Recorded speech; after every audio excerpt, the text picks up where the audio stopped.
Larson working in that outside lane. Yeah, we're 3 wide all the way through the back of the field. Off the corner, driver 5 trying to slide down, take the top spot. It will be Larson in the race lead, and they're mixing it up big time behind him. Yeah, looks like Gibbs had a little trouble there on that restart, lost a lot of spots, fading back to the middle of the pack. Brad Kay, 4 wide right there, Reddick around the top. 2311 teammates in that mix. You talk about Reddick, Bubba Wallace there in the 23. That's a bad little lap there for Brad Keselowski. Cost him a ton of spots. Here's a 71 on pit road speed. Yeah, serving his penalty. He's going to blend on the racetrack about a straightaway in front of the leaders, but the leaders will catch him. We'll see. I think he's going to lose a lap. We'll see on the backstretch as we follow this leader Larson down the front. You will see the 71 kind of up ahead on the apron. Larson's going to go from leader to leader with 30 airs. Thinking, how am I possibly following somebody? All the way around to turn 2, blending up Michael McDowell. And the leaders charge off the corner, coming behind him. For Bell with a great run off the top of the track there, off top turn 2 in the 4th spot.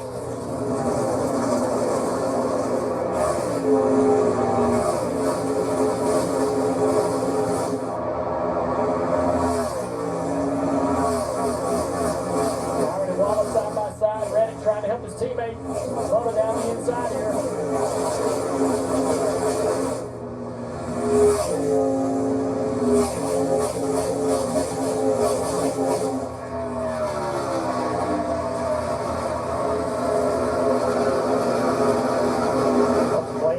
Restart, making a few moves down to the inside. We're 4 wide, just like that. These restarts will be wild already. Pretty intense at the very beginning of the race. Just going to get more so as the race goes on. Wide racetrack. Going to use every inch of it down to turn 1. They're all looking for somewhere to go to make it 3 and 4 wide. All those restarts.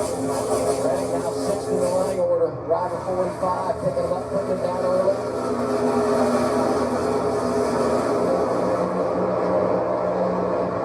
Ross Chastain, his old teammate there in the 7. Daniel Suarez won our last race on a 1.5 miles in the Coke 600. And just behind him, the man that won in San Diego on his 13th start, celebrating the birthday today, Corey Heim in the 67. Just outside the top 20.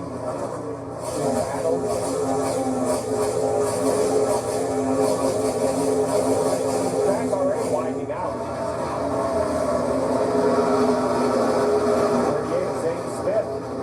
Really nice run recently. Took some speed out of that 38 car. On board now with Aaron Jones, that Advent Health onboard camera. Jones, the driver that has crept right into this chase picture. Currently the first car outside the chase, 12 behind Cindric. He jumped up into a chase position before he made the trip west, running the road course races, but he fell outside, but still very much in the game with some really good tracks coming for him. Is the battle for second. Heats up. Buscher's got it in the 17. Denny Hamlin right there, and Larson not getting away with the race lead. Yeah, Buscher ran the high side there. See the momentum it creates going down the front straightaway as he closes the gap to Larson. Denny has to look for some clean air here. Not going to find much. Not going to be able to gain on that 17. I love this onboard. It kind of shows you exactly what you're talking about, Dale. Is to look for a clean air. What lane? Probably a little bit lower. There you go. 17 runs up a groove that allows the 11 to go right to the white line. 17 getting the throttle much earlier though, carrying that speed off the corner down the front straightaway. And in the draft of that 5 car, comes right up on the back bumper of Larson into turn 1 and 2. Larson's trying to be defensive here, Adam. Just trying to really kind of confuse the 17 as to where he needs to go for clean air, and it presents this opportunity for him to get side by side. A little hesitation and momentum. You get that dirty air, and it opens the door for the driver behind you. Hamlin right there. Good start to the race. Christopher Bell back there in 4th.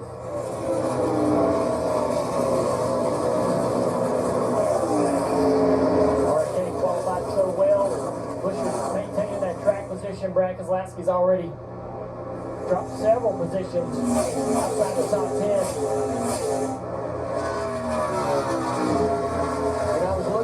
numbers for Busher. And it's surprising to me just how good they've been consistently on the mile-and-a-half this year. I knew they were good, but his average running position in the 4 races inside the top 10, 8 and some change. You see the results there. The 30th at Charlotte when he was involved in that accident, but a really good start here tonight, riding third. Just an efficient race team. You know, Marty, when we think about that 17 and Chris Buescher, it's a team that I don't think wastes a lot of opportunity. They finish where that car should. They don't really trip up much. Steve, I think that's a fantastic point. You also look at this type of racetrack, right? Chris Buescher told me yesterday, Chicagoland right in our wheelhouse. You think of Kansas, where Buescher almost won a couple of years ago. You think of Las Vegas as well, where Buescher is always good. He said, this falls into that category for me, and I was so happy with our speed and practice on Friday. That longer session certainly helped. But I think, Steve, we have seen the 17 car have terrific short run pace. The long run, that's where they struggle a little bit. We'll see if the changes overnight helped. And I will tell you, I would normally clump all our RFK cars together because they run so similarly. But today, there's some split. We have Buescher running third. Brad has fallen back to 12. And then we saw Priest getting that early spin. For the pre-spin, he's 4 laps down. Car looks fine. He's in the middle of the back half of the field. He needs some early yellows as Hamlin now attacking Larson. It's Denny time. Over the long haul, we know how good he's been. Battle for the race lead, 19 laps in. Wonder how hard the Five will fight here. Trying to keep control of this race. I don't know that he can put up much of a fight. Around the bottom goes the 11. Mr. Long Run himself. That 11. He right there. I mean, everywhere we go, when you get to 15 or 20 laps on the tires, he just seems to have a clear advantage. I just loved during practice the other day. You hesitated when you said you were concerned because you said, it's just practice. He's a race day guy, and he's leading again. Denny Hamlin out front. Push Guide, cold and smooth survival skills. You know. Go inside the race with NASCAR Driver Cam, presented by Straight Talk Wireless. Access every in-car camera with driver data, multi-view, full-team audio, and more. Watch NASCAR Driver Cam all season long only on HBO Max. 24 laps into the opening stage. Hamlin, Larson, Bell, Buescher, Wallace, the top 5, riding with Joey Logano, the Hunt Brothers Pizza on board. The 3-time champ back in 26 right now. Christopher Bell has gotten by Christopher Buescher in the Battle of the Christophers. And now Bubba Wallace with that 23 car had speed in practice. All the 2311 cars were fast in practice. 4 of them in the top 6 in speed. It was incredible. He's starting to close the gap a little bit too on Buescher. CB versus CB, huh? Yeah. It's going to be tough to hold these Toyotas back. But you can tell that Ford and the Chevys are slowly finding it. Slowly finding it. We heard on the pre-race earlier, Larson said he has confidence they can get there.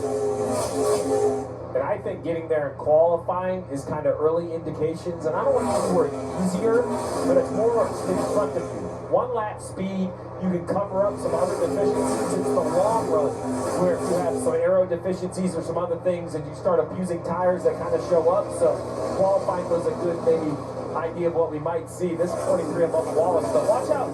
Well, it runs around the bottom. I mean, he just turns left.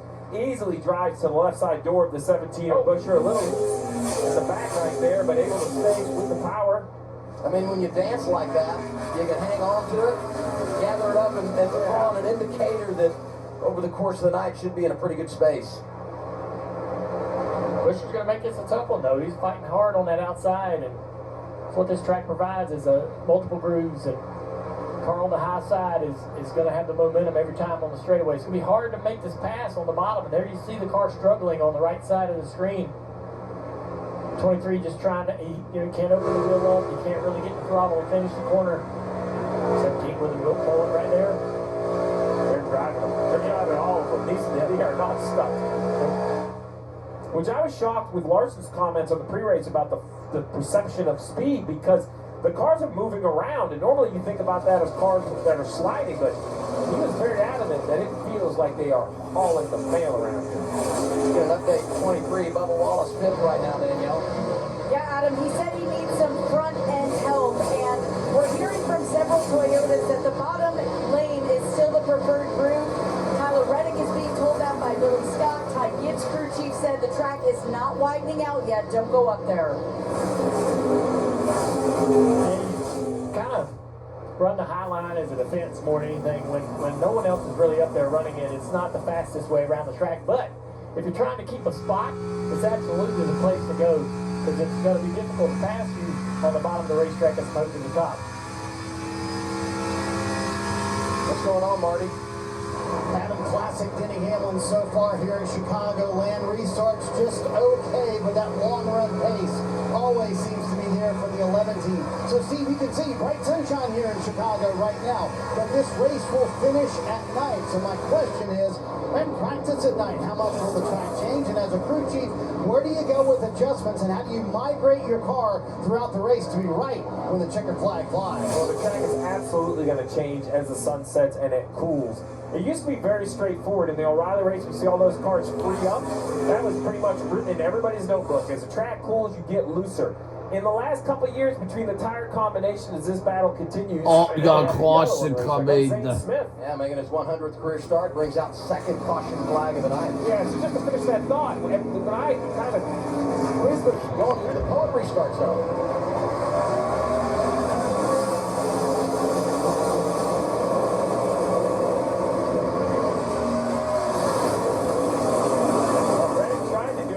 the hill, and his teammate Bubba Wallace was right in front of him.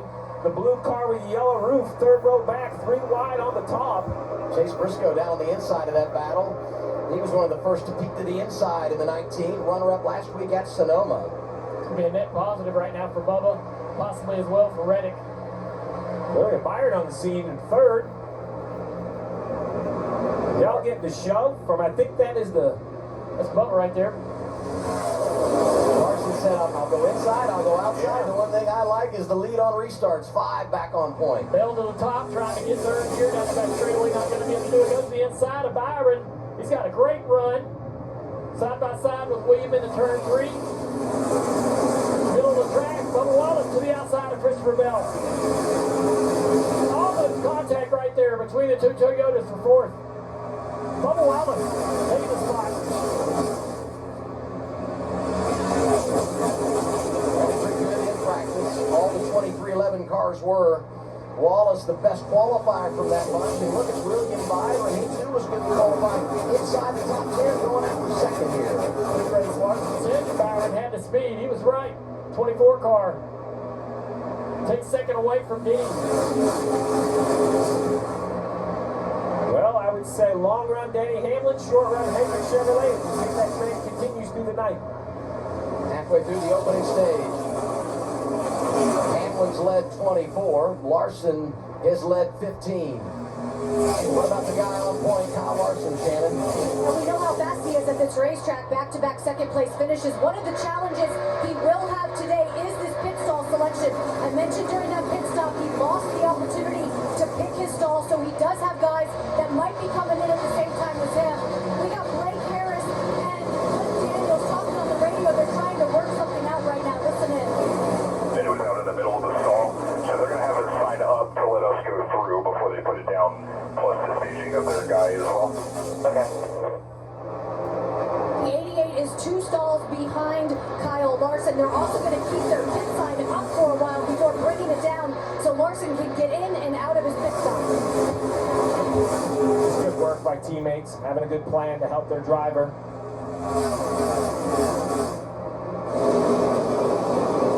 25 of Reddick, trying to take 6 for Briscoe. See the Toyota Racing onboard for Chase Briscoe. The 45 had really good long run speed in practice. You mentioned it a couple times, Dale. Those 2311 cars where they're starting slowly but surely work their way to the front with Wallace and Reddick now inside the top 6.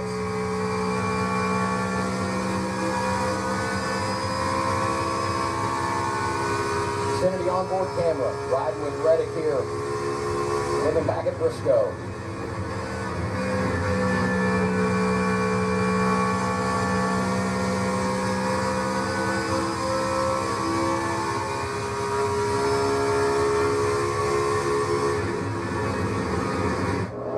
What's the latest on the 45, Danielle? Billy Scott is very impressed with the ground that Tyler Reddick has has been able to make up since the start of the race, Adam. Remember, they started 13th, they're up to 6th now. Why does that matter? Because Denny Hamlin is 3rd. Billy Scott did not want Denny Hamlin to earn a lot more stage points than they did early in the stage. Right now, guys, the battle could not be closer. There's just so many layers and so many different stories to tell. When you look at those chase standings, whether it's Hamlin and Reddick going for the regular season crown, that battle to be inside the top 5 at the reset, or just to qualify, a whole lot going on with 8 to go to the postseason.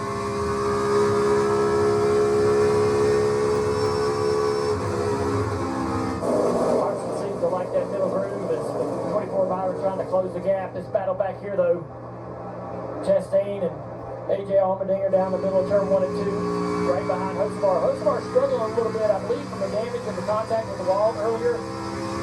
Holding these guys up here.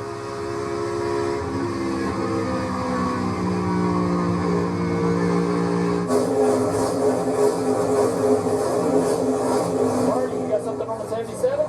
Yeah, it's almost like you were talking to Carson Hocevar. Right when you said that, he came on the radio and said, man, we are slow.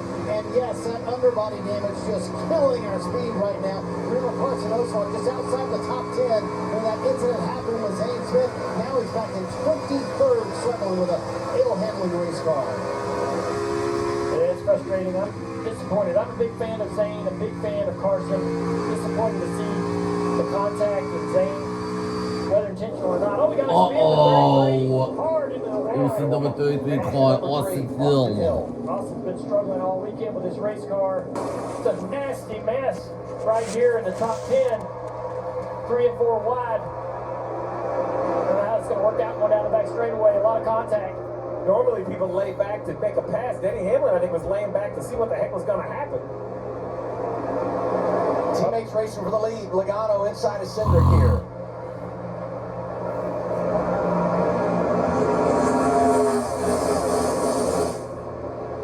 Briscoe, the best of the bunch. They got 2 tires. He cycled up the 3rd of the race car. Ty Gibbs tried to go to the bottom of the racetrack. Almost got in the left rear of Queen Byron there. Had to check up big. Larson through the middle 3 wide with AJ. Ty Gibbs. Takes the spot through there. Keep in mind, on the 2nd. now the white car off the hill. Remember, he had the contact with the 34. Not really sure if there was any damage. We're just going to have to see what kind of speed's left in that 20. Look at this on board. Where do you go? What match do you follow? Larson's got to go all the way to the bottom of the racetrack. Larson got 4 on the last cycle of stops. So did his teammate. We mentioned William Byron just in front of him. They're racing around Riley Herbst in the 35. Back there trying to make up any ground on the inside of the racetrack. A lot of momentum going around him on the top.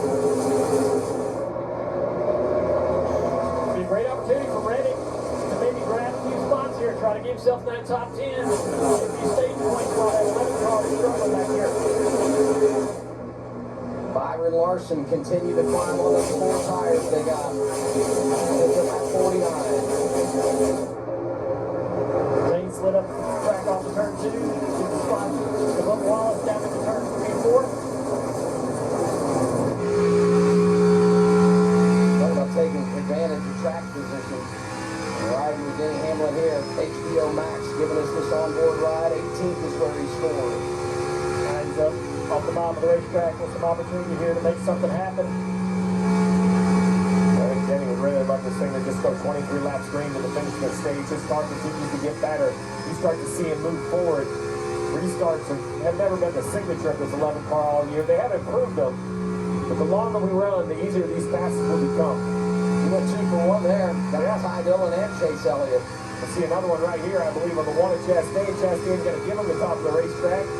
I was waiting for the crossover to go low. Instead, he keeps it high. Looks like it's going to work out for driver 11. Oh, he's going to be in the gas early here. The question is, will he be able to use the run? He will. The 6 bit to the outside of the 16. The 11 will push him through. I love this. I could watch these onboards, the decisions these drivers make. So this really puts this place into perspective. As Hamlin gets another one.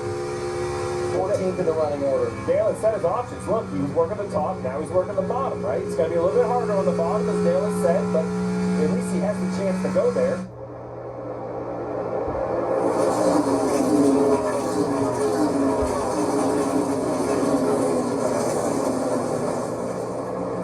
And now we watch the battle for the lead. Cindric's still there, but here comes Briscoe in the 19. Side by side, right behind him, Byron trying to get around Christopher Bell. Beating his 24 car, he wraps the bottom, clears the 20. Look at that 20, 24 car staying low all the way around the end of the turn 2. Great turn, good grip. And Dale, this is the story of the Penske cars, right? Cindric, who we thought was the best Penske car in practice, even on older tires, holding the lead. Logano has fallen all the way to 8th already. Just doesn't have the raw speed required to make these gambles and try to get some track position. I mean, 19 to go in the stage, and you think about the significance of this for that 2 team. Come in at the chase cut line, you want to gather up as many of those stage points as you can. They've got the track position now, the driver behind in the better tire situation. We'll see how it pans out with Joe Shannon. Yeah, Joey Logano probably on that plan as well. Unfortunately, he just dropped outside the top 10. Guys, he was going to come down pit road for a pit stop, but he was called off when they realized that they would be able to restart in that top 3. You know, he was playing the points game. He is 31, at least coming into this race, 31 to that cutoff line, 20th in points. Not a good showing right now for the 3-time champ. Hammer goes around. Yeah, the problem is their car's not even good enough to use the track position. And that's what's frustrating. I think Joey Watson didn't go through the field, but one car that's even more impressive, I believe, is the 17 of Busher. By the way, that he was right in front of him. He did it just a few moments ago, but he drove off and passed a handful of other race cars. And this 17, some good speed. The 17 early. And so many times, Steve, you talk about the importance of leading in your strategy. Yeah. He's 4th in line of those drivers that came down and got 4 tires. When you got the 4 tires, gives you some options when you make that pit stop at the end of the stage. And here's William Byron, the best of the bunch, that came down at 49 and got 4 tires up to 2nd. And listen, applaud Austin Cindric and his 2 cars.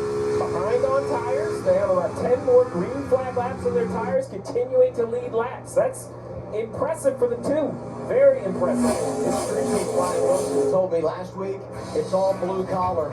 Sleeves are rolled up right now for driver 2. He's on point. We're heading to 15 laps to go, stage 1. Hey, I was here. Brings the best blockbuster of the summer. Packed with action and heart. Almost where we are, buddy. Supergirl, rated PG-13, now playing. Another title bout. I'm here to take what's mine. The WBC Lightweight World Championship is up for grabs. August 1st on TNT, True TV, and stream on DAZN. Coming to 10 laps to go, stage 1 at Chicagoland Speedway. New leader William Byron out front. Yeah, let's take a look and see how it happened. William getting around the 2 of Austin Cindric. Goes to the bottom of the racetrack. Austin on the low tires are starting to show up a little bit. Austin has good speed in practice. First on 5 laps, second on 10 laps. This is no fluke that this 2 car can get up there and keep his pace, but just a tire advantage of the 24. 11th before they stayed out. So now he's back to 3rd. I think if he runs 5th, 6th, that's great. Everyone's got to reset at the end of the stage. You got some stage points, and you got to read on your car in that clean air deal. Like you said, he had a great car in practice. We keep talking about the changing track. Some of it's shade already. And the 5 car Larson, though, go up there and take it away. I think Byron is smart to commit to the top of the racetrack. I've talked about how that's kind of a defensive play. You go up there and find speed, but you're also going to make it difficult for the car on the bottom. Slips up the racetrack a little bit right there and allows the 5 to close the gap. But the momentum down the front straightaway is kind of what saves you from running that higher line. Drive away from the guy who's running the bottom. Larson back to the bottom of the racetrack. If Larson can come up off of turn 2 and be alongside for a side draft down the stretch, that would be nice. Not able to do it right there. 24 using the momentum off the top. 23 and 19 battling on the right side of your screen for 4th position. Good corner right there for Byron. He puts a little space between him and Larson. Noah's got a good race car. 7 to go, stage 1. What about the 24 Byron, Marty? Yeah, when I talked to William Byron yesterday, Adam, he said it feels like we need a reset weekend on the 24 team. And he said we've just been missing the balance, especially at the start of races all year long. And in my mind, we've given up so many stage 1 points this year. It would be nice to feel like I'm in the ball game early, Junior. I would say the answer to that is yes. 7 to go, William Byron leading here at Chicagoland in stage 1. Yeah, they haven't been able to show this kind of speed all year. They got to be thrilled in that 24 car. This is a great battle right here for stage points. This is basically 7th, 8th, 9th, 10th, all right there on top of each other. Points leaders looking at each other. 1 point was the difference between the 11 and the 45. Kenny knows it. He sees the car he owns down there on the white line. Gonna have a run off the top. Where's he go? He got Herbs. Christopher Bell, who's fading. The 45 who's trying to get through 3 wide down here for Denny. Boy, can he hang on the bottom? I hesitate to say 2 for 1, great move by Hamlin going inside of Reddick. He gets him. Jason Gibbs as well. Reddick's gonna fight back on this outside. Right on the quarter panel on Denny Hamlin. Denny's in some bad air right there, but Reddick can't make it happen. Denny just a little bit quicker. And I'm telling you, if you're Denny Hamlin and Chris Bell, this is like a little win on the inside. You're feeling good. You got to at least score a couple more points than that guy right behind you. It's a win, but it's also, you know, a sign of a 45 car. They've got to get to work a little bit on getting this car to do what he needs it to do to be able to defend those spots. He's going through this little bit of traffic right here, the 40, the 35, the 20. He was going by those cars. Got in the bad air there, couldn't make it work, and Denny's able to pass him and now take the positions. Denny now climbing into the backside of the top 10 for stage points. Reddick into the top 10 as well. Saw a big dance there from the 20th Christopher Bell. 4 to go in the stage. This point system has given us everything I hoped it would be. There's conversation at the top line, there's conversation at the top, and there's separation. I'm okay with 2 cars running away a little bit. Their performance has earned them the right to be the focus. They are 2 races clear of the rest of the field, basically. Those 2 or 3 drivers you can think about right now, what they're doing from a competitive standpoint. Seeing them go toe-to-toe for the title would be awesome. Hamlin gets another one going inside of Gibbs. What I loved about that, Luke, that was just old school. That was a car that could turn better, patient, wait for the 54 to leave the bottom and drive to the left side. He might not be done 2 to go. I think he thinks he can get to that 35 as well, get 1 more point. Upgrade on Cindric, only falling back to 4th, so that great call by the 2 car going to score those guys a lot of points as well. And he's got a second advantage over 5th place. Chase Briscoe should be able to ride there. Get some really good stage points. We'll see 1 to go next time around in this opening stage. Yeah, Byron has almost a 3/4 of the second lead, so pretty clear over Larson.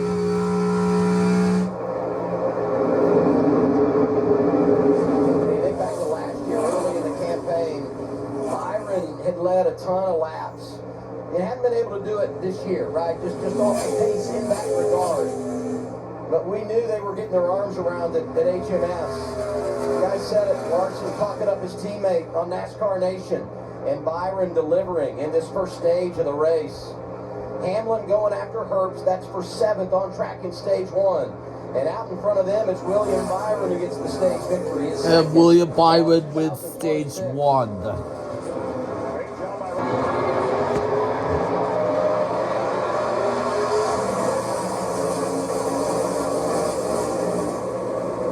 That car that was on the apron about 10 rows back, it's back up in line, pretty organized up front.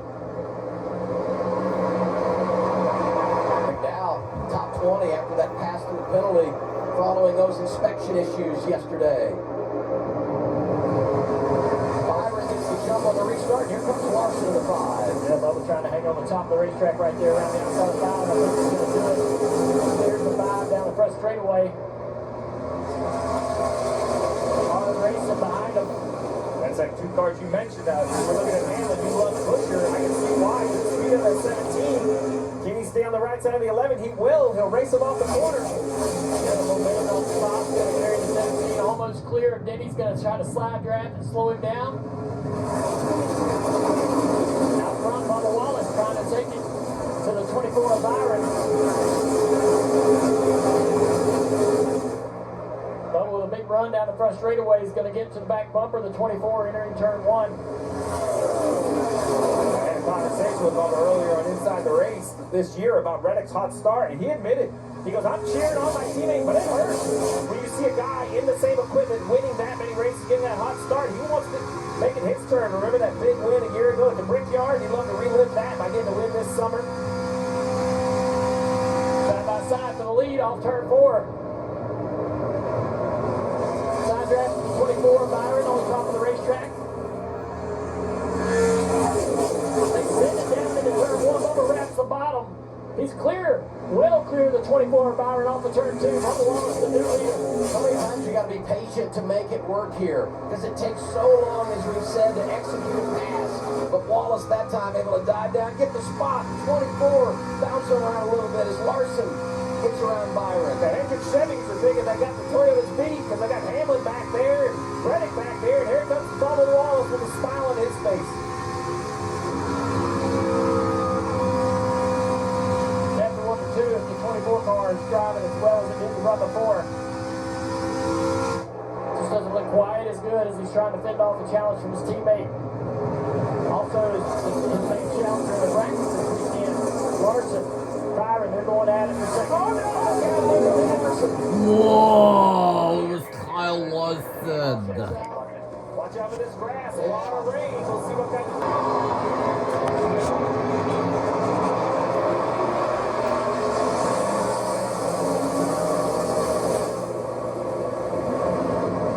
Briscoe to the top, trying to go 2 wide around the outside of Reddick.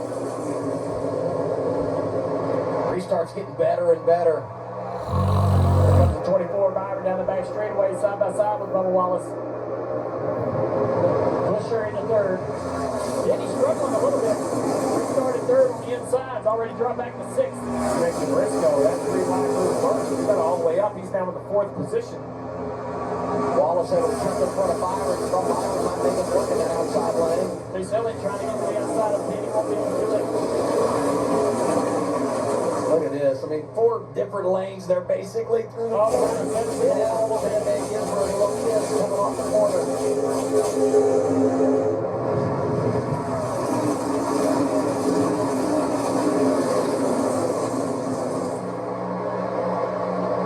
Fifth and 6 on track.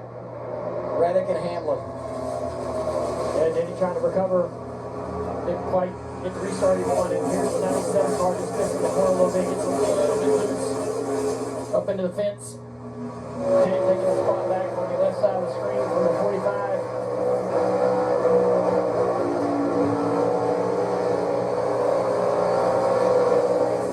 Denny's talked about how he needs to improve his restarts, and he's kind of done a good job of that over the last couple weeks. But the last one he's going to want back. And here's the 45 of Reddick fighting back.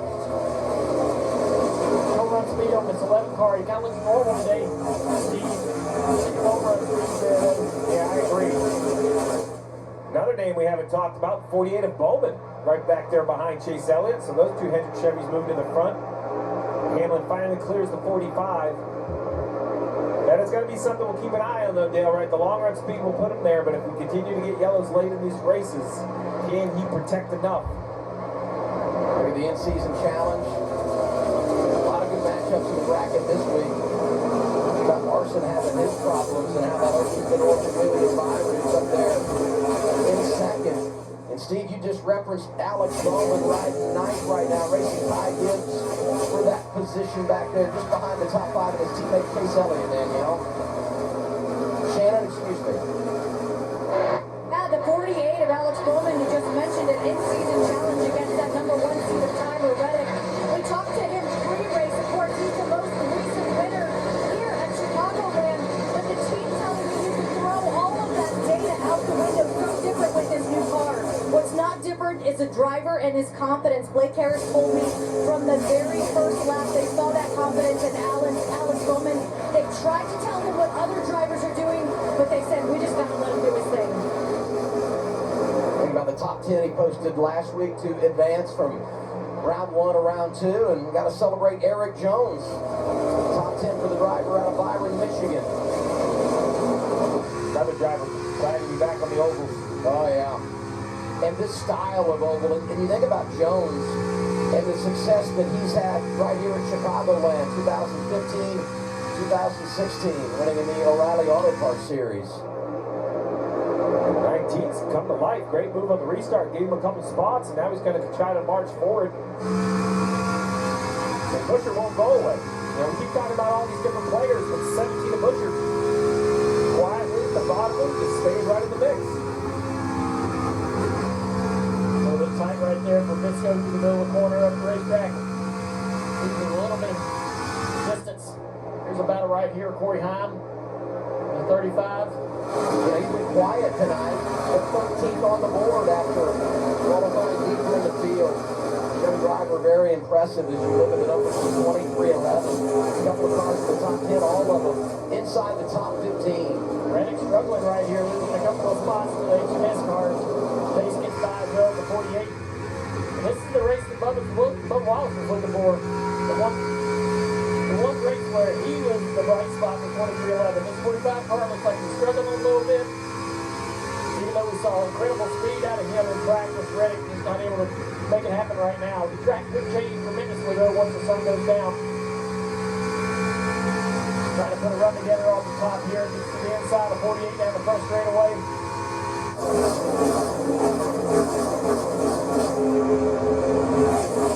All this after the great battle starting to form for third between the 17 and the 19 that continues, and also Nick Hamlin's going to crawl into that battle as well. Just ahead of these cars. This is Eric Jones. Yeah, the advent help on board. You start to see that sun becoming a factor.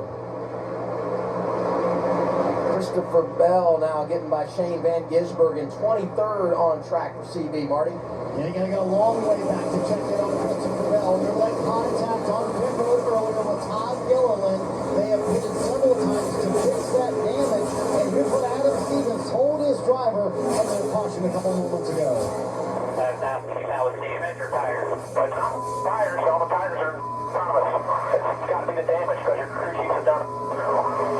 It was open, but we're going to have to work on it. I'm not going backwards on today. Adam Stevens a little heated at himself, Steve, which as a leader you got to do once in a while. The damage was that the splitter was a little separated from the nose, but how about that veteran, Adam Stevens, saying, hey, that was my bad, and it won't happen again. Yeah, so what's he talking about? The crew chief's job is to clear the driver at least one lane out of the pit box. The spotter can then take over. That contact with the 34 is on the crew chief. You have to say, as much as you don't want to, it's stop, you can't go, you can't go. Adam Stevens, a two-time champ, 41 wins and 402 starts. So over a 10% winning percentage on top of the pit box. He knows how to get it done, and that's why he's frustrated. He knows his driver has been breaking through a hurt left wrist. They're working their way back up at the points, and I think he knows that 8 races left. He wants to climb the chase standings.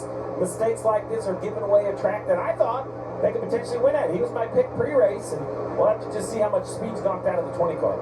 This battle here continues to brew between the 19 of Briscoe and Busher. Carlos behind Briscoe, waiting on this thing to sort out, or maybe is that a chance for him to take both spots away? They can get up there and race side by side a little bit. Briscoe's car is a little bit tight, a little bit more turn. He dives in the bottom of the racetrack and sort of wrap right around the bottom here.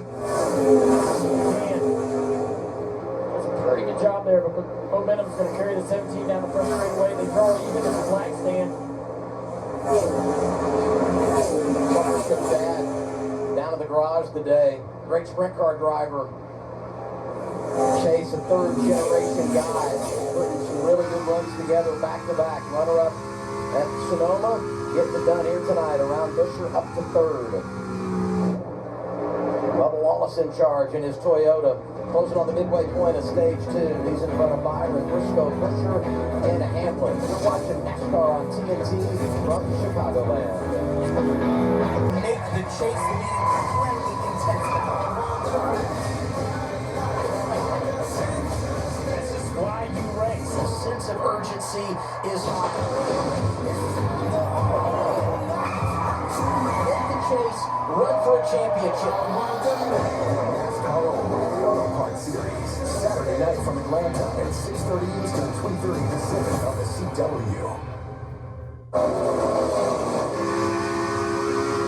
DC Studios Supergirl, starring Millie Alcock and Jason Momoa, now playing in theaters.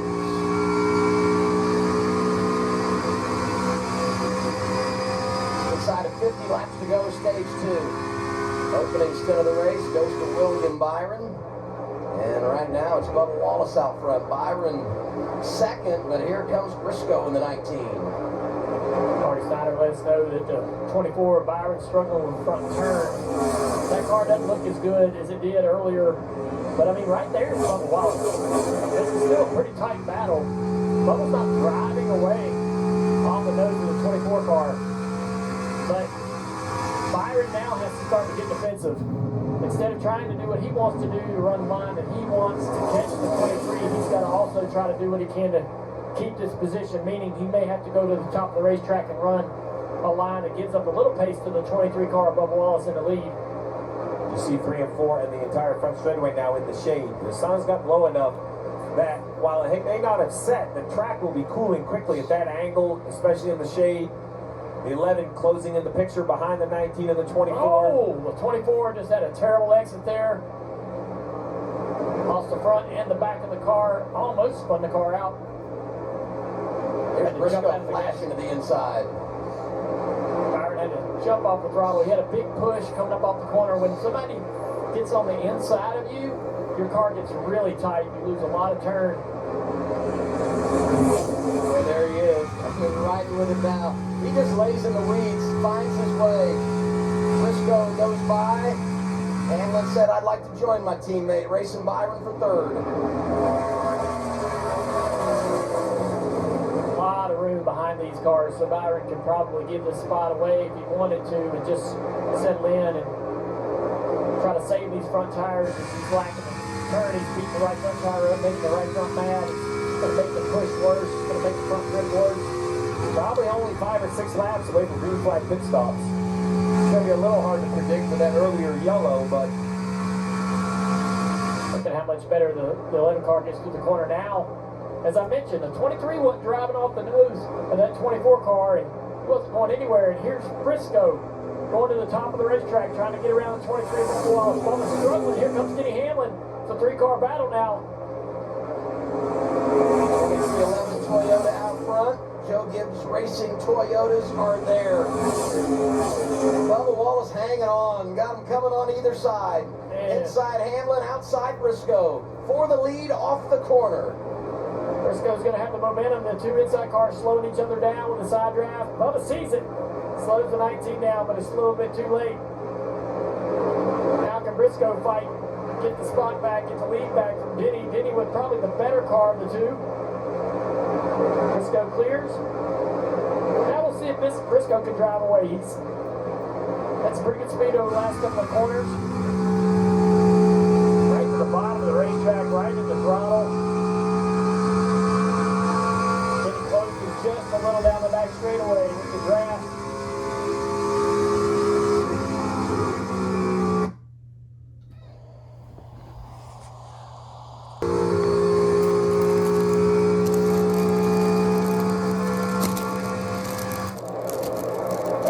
Only a few laps away from green flag pit stops today. One thing we've been watching all weekend, and you had in your notes, is how difficult the entry is to pit road here at Chicago. You want to run as far around the corner as you can because of the transition, and because of that, it's very easy. The orange box does not really jump out. I'm going to draw here real quick. The orange box is way out here, and what happens is it's further to your left than you think as you get around that corner. I bring that up because as these leaders pit, you want to get as much time as you can, but this is a mistake we've seen many, many times here in the previous decade. I think it's going to be an issue again here today. There you go. 2 cars hit pit road as this battle up front continues. The other thing you might be able to see is we saw those cars slowing down. We had accidents in places like Vegas where cars were trying to slow down while on the banking. There'll be some contact with cars trying to get pit road. Danielle. And the 9 is in of Chase Elliott. The last thing he said on the radio, I don't think it's terrible early in the run. I think I'm just getting a little tight towards the end. You see the 9 off pit road as the 45 comes in. Tyler just told His crew chief Billy Scott were migrating more free, but overall happy with the car. And you'll see Chris Buescher leaving pit road, has to back up into his stall. They're going to have to retighten that left front tire for Chris Buescher, who said he was a little bit too tight for Buescher. Same story from William Byron. Said, yeah, compared to these guys, meaning the Toyotas he was racing up front, said, I'm losing my front turn. Rudy people promised we will free you up. As the first green flag cycle happened here at Chicagoland, 37 to go in St. Steve. Scheduled stops for all these drivers. First to give up position was Austin Cindric. He came down from 10th. Here's Chase Briscoe. Shannon? Yeah, what a great run from Chase Briscoe right now. Tiny bit free out there on the racetrack, so they'll go to work on that 19. But what a run it is for the 19 car right now. Wallace getting his service. And Bubba Wallace is in his pits now. He had just told his crew chief Charles tonight, my car is getting worse. He fell from the lead to P3. Tonight said, don't worry, we'll adjust it. He is off and away. Corey Heim making a stop. Running inside the top 12. Here he is, Shannon. First time Corey Heim is racing here at Chicagoland. He did do some of the tests with the guys earlier this year. He said he feels like his right rear is starting to go a little bit. Told him they're going to tighten him up on this pit stop. Jay Hammond stays on the racetrack. His idea is he's going to split this up even. 34 to go. He has 37 laps on his tires right here, so he must love the idea of being in clean air. That's last lap would agree, a 31.6. All right, that's time. So let's see how the 11 Denny Hamlin does. You know the challenge has to get around the racetrack. 44 is up top, nobody out back, so no concern. On board. Damn, this orange box, very hard to see as we get around here. Going to be conservative to get on the pit road. Does a good job.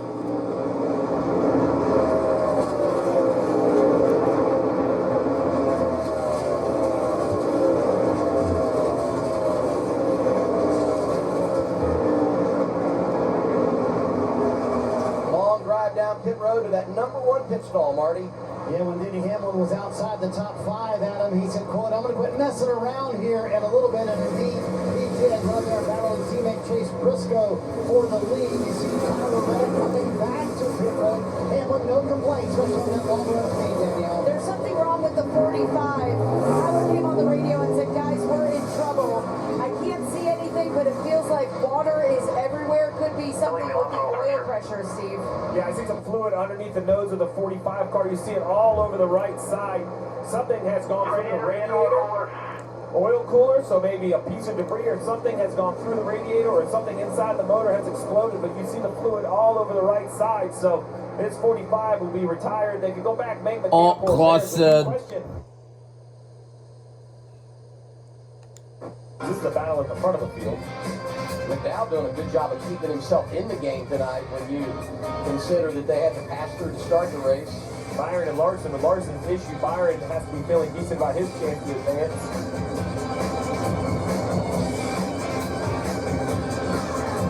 Talked about the problems for Buescher on that stop. Facing off with Christopher Bell in round 2, Mamba.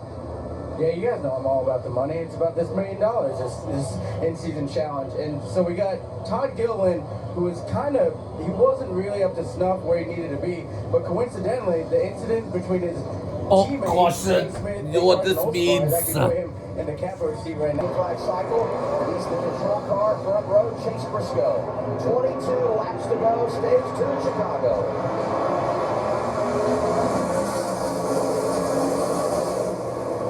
Block down the front straightaway. Over to the inside of Riley Herbst. 4 wide momentarily.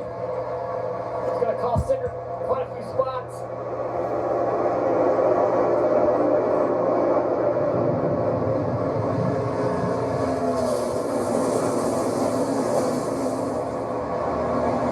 All the way up the racetrack. Quite a few positions there. Racing Denny Hamlin. That's for 4th on track, just behind Chase Elliott. Got his best running position of the night. Bubba trying to battle back. Bowman crosses his nose, a little contact there now, 3 wide. Christopher Bell to the inside. 20 car right back in the game. wondering how much damage from that contact on pit road, but Adam Stevens appears to have that 20 tuned up.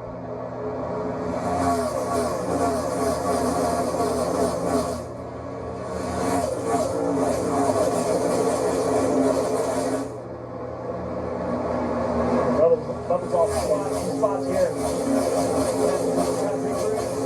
How about Todd Gilliland? Benefits from the cycle. Here he is, maintaining some of that track position inside the top 10. 3 wide here.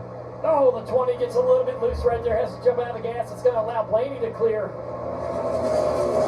Blaney been on quite a run. 6 consecutive top 10s. He's never had 7. Trying to get it done tonight. Looking good right now. Blaney fans, that's Adam Alexander. If it doesn't happen, trying to give you the broadcaster jinx. I will fall on the sword.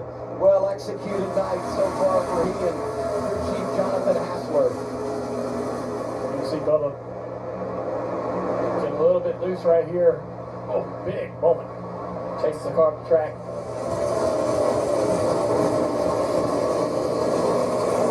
Driving over that bump in the tunnel there, and the car takes off up the racetrack. Always watch out. We saw earlier how sensitive it is. I mean, Larson had to get away from it. Look what this cycle has done. Todd Gilliland running 8. John Hunter Nemechek, 12. John Priest Jr., 14. All taking advantage of this. All those guys were talking about outside the top 20 when we began that green flag cycle earlier. And then Blaney, who came down pit road, one of the first cars down pit road during the cycle, driving through the field up to 6th. Get an update from pit road Marty. Yeah, it wasn't long ago, Adam, that Eric Jones was in the top 10, but now he's back in 33rd, 32nd actually. What's going on? Listen in. Maybe I don't know what's going on here. Something wrong with the steering. Blade left. They gotta keep me on and out. Then he came on, Steve, and said it feels like the steering rack is broken, and told the guys, listen, we gotta clean up these mistakes, especially when you have speed like they have today, Steve, and you can race your way into the top 10. Have an issue like this, very frustrating for your driver. Remember, it's been a mechanical day or a whole weekend for the 43. Let's see what happens on the restart.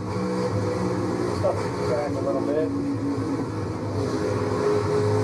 But remember, the 43 had a part fail underneath the car. The diffuser, I think, laminated or they hit something, but that cost them a bunch of practice. And now it sounds like the steering is having an issue. Yeah, we had the standings in there. Below that chase cut line, driver 43, Eric Jones. 21 points out. He's driving bad now. Trying to gain all them spots back as we watch. Bubba Wallace trying to pass Gilliland for 9th position.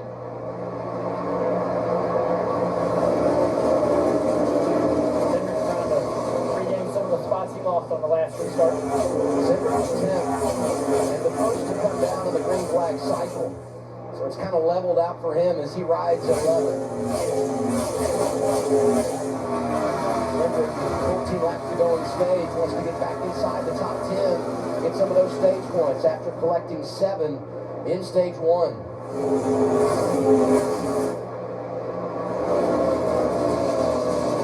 Out for 4th right here. This is kind of the battle for consistent points between these two drivers. Chase Elliott, if it's 4, Ty Gibbs. Ty's at 14 points. Chase Elliott 10th. As they run right now.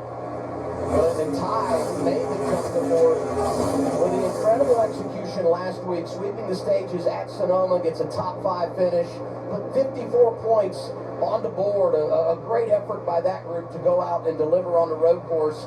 And he's been quiet here tonight, but inside the top 5 looking for more. This really suits Ty Gibbs' style. I was talking to Tyler Allen, his crew chief, this morning, Adam. He said he loves tracks where you can run up high, you can search, you can hunt around. He credits it to his dirt background. He said, I want to go up there as soon as possible, and you can see Ty Gibbs running P4 right now. It's been a great night. It's been 10 races since that first Cup Series win at Bristol. His team knows it and feels like they have a chance to get their 2nd win of the season here.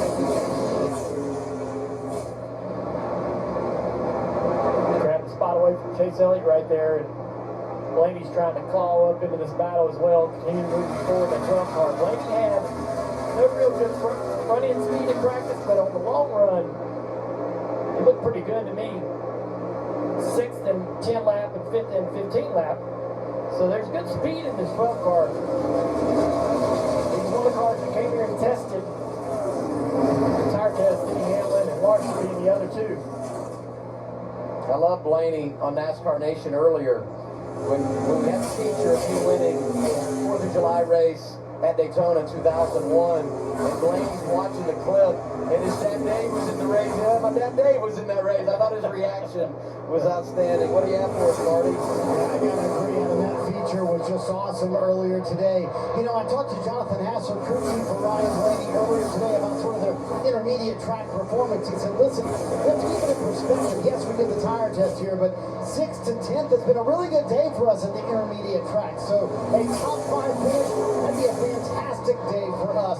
We still have some improvements to make in Team Penske at this type of racetrack, but caught the caution at the right time, and Blaney showing the speed to keep it up there in the top 10 right now.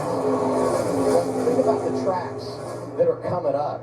Short tracks, I mean, he wins at Phoenix earlier this year. We know how good he is in the draft. We got Atlanta next weekend. We still go to Daytona, so this is a team to really watch down the stretch of the regular season. Another car to watch is that 20 car, Christopher Bell right behind him. They made the additional repairs on pit road, and he's made the most of it. Up to 7th there, he's showing a little bit more speed than the 12 and possibly the 9. A couple positions for the 20 right there in front.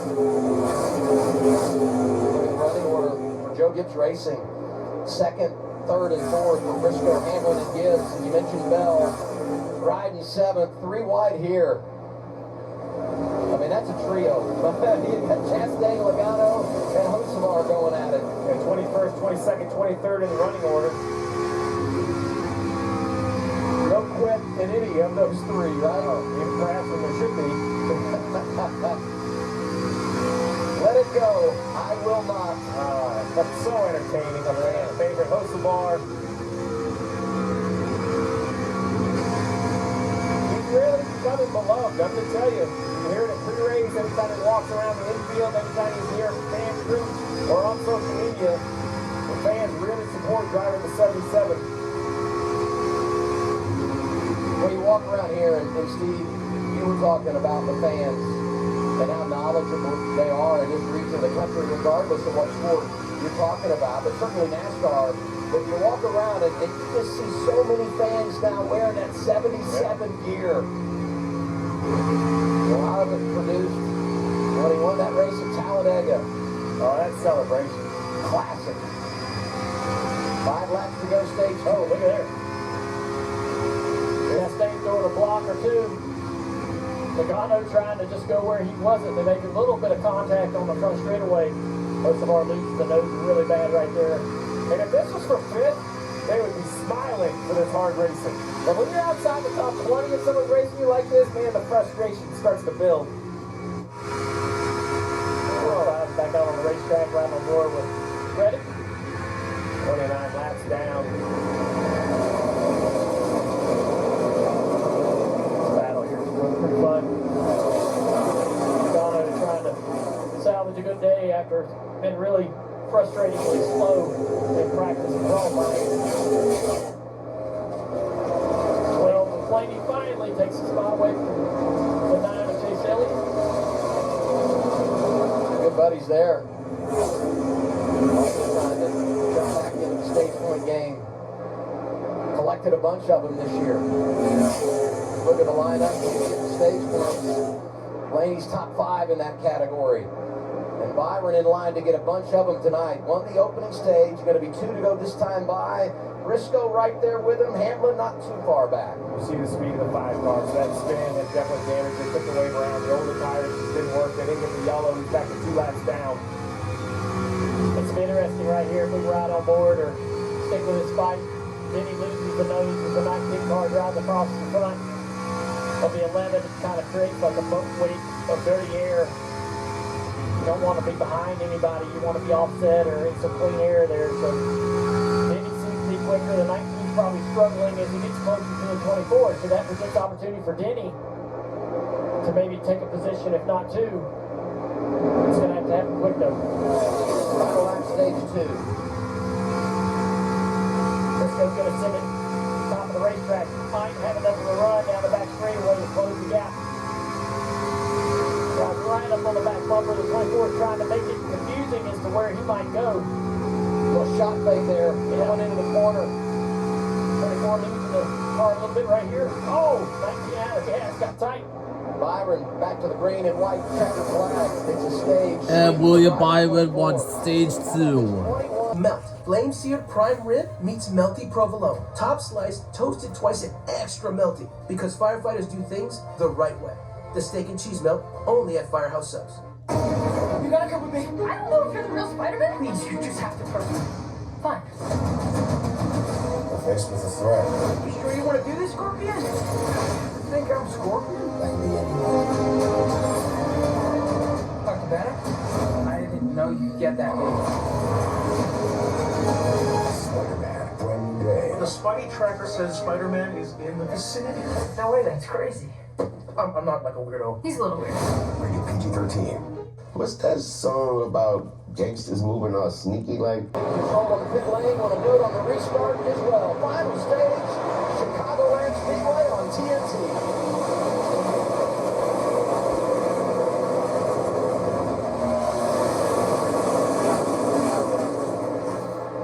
Plenty around the top of the racetrack.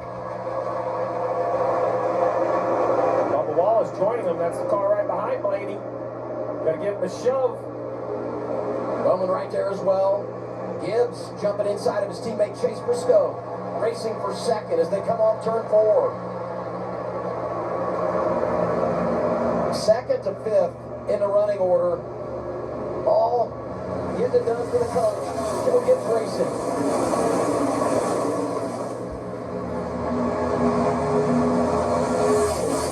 Bubba losing a little bit of nose. Corner exit there. Just ahead of the 3-wide battle. Top 7 right there on the screen. Squeezes in front of Bell. Bell falls right back to the outside though, still side by side. I bet that radio is entertaining. Bell's gonna stay on the outside here around turn 2. Down the back straightaway. Briscoe to the inside. From the 54 Ty Gibbs takes that spot away. The body language on this restart says it's time to go. Well, I think the 4 Gibbs cars, all of them know how good they are in the long run. They want to be the lead of that group. Watch this slide job on the 11 up in front of the 20 right here, bottom right. Gave him a little bit of a lane out there, but yes, tight racing. And so we're really racing together really, really hard here. Keep that lead. You know it's close when the hood flat comes up. Still side by side here with the 20 and 11. Christopher Bell up high, Denny Hamlin down low.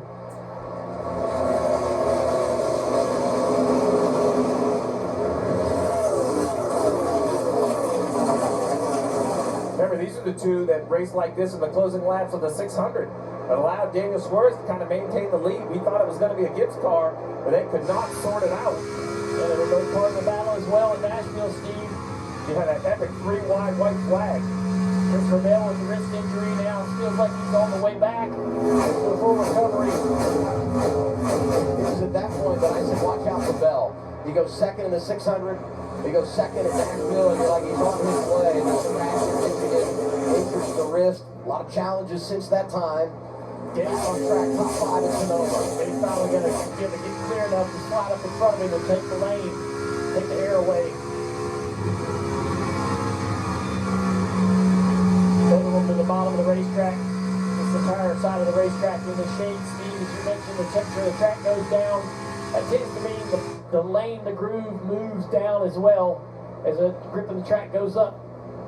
It's a little harder to make that high line work. This end of the racetrack still in the sun for the time being. I was looking to see where the fastest lap was run. It was still back on lap 90. Close racing between Cindric and Suarez. I mentioned the 600. Well, there's the winner. Charlotte Danielle Suarez in the 7th. What a day for Suarez. Something as Richie called a blue-collar day is what we're going to have there. Is no magic trick to pull out with strategy. He started 26. We're just going to have to pick him off one at a time and gain track position. That's exactly what they've done. From 26, Suarez is now 12th, getting oh so close to tracking the top 10. He is happy with his car, and remember, Adam, won the Coke 600 on an intermediate in May. They slid back to 11 in the chase standings, so it's lost a little ground last couple of weeks in that regard, coming off the year 31st at Simone, staying in the game tonight. Those chase standings are getting ready to have some brackets, right? Like the first two have separated, then there's 4 or 5 other guys that are together, then a couple left, right? We're starting to see some separations. When you talk about Bell and that wrist injury, right? He is trying to chase Suarez down. That's the next position up the road for him when it comes to the standings. You see on the left side of your screen, remember 16 advanced, but we really think top 10, even top 5 or 6 on the restart have the best opportunity when it comes to the championship. Talk about Suarez winning the Coke 600. Corey Heim wins in San Diego. And they're racing for a spot there. Heim up to 12th in the running order. Look at Ryan Blaney here in the 12 car. Called up to the back bumper of Christopher Bell. He's trying to take that spot away.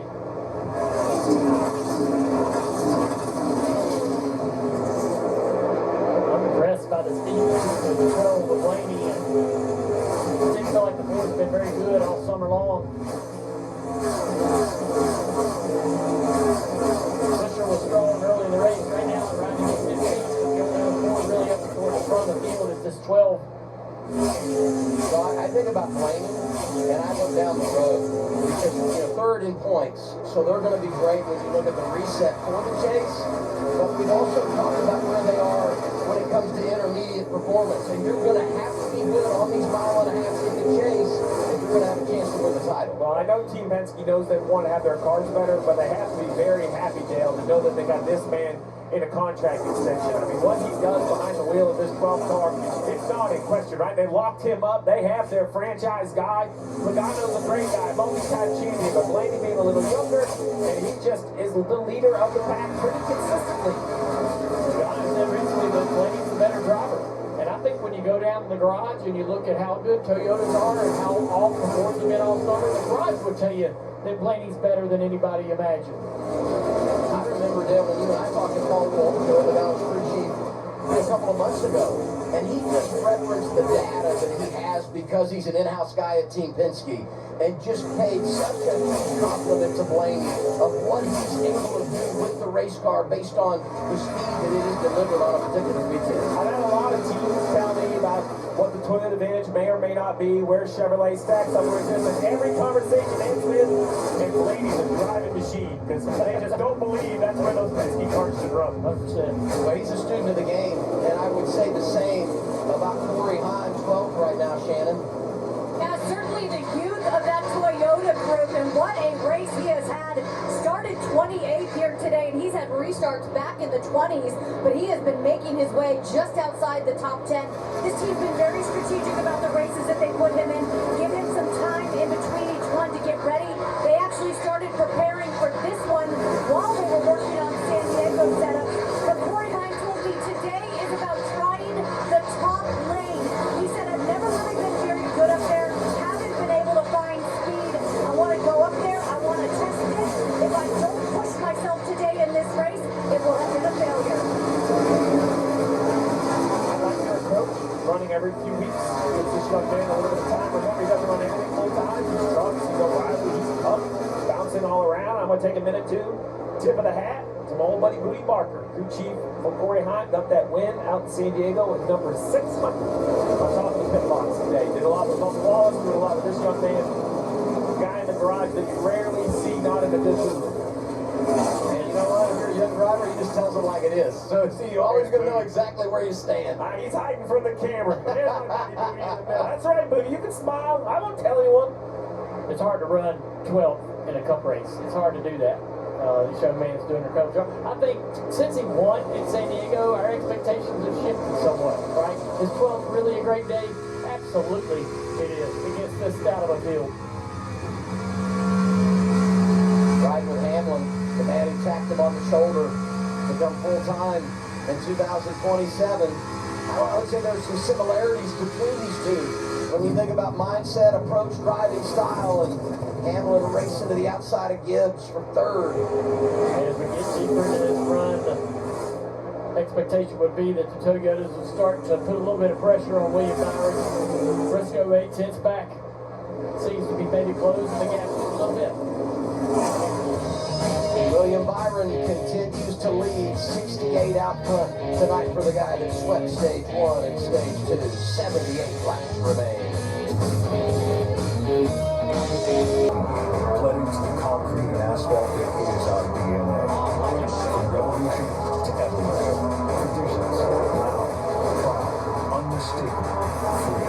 That kick-ass All-American full throttle weekend at a time. A place where those who want to get to. A celebration of our freedom.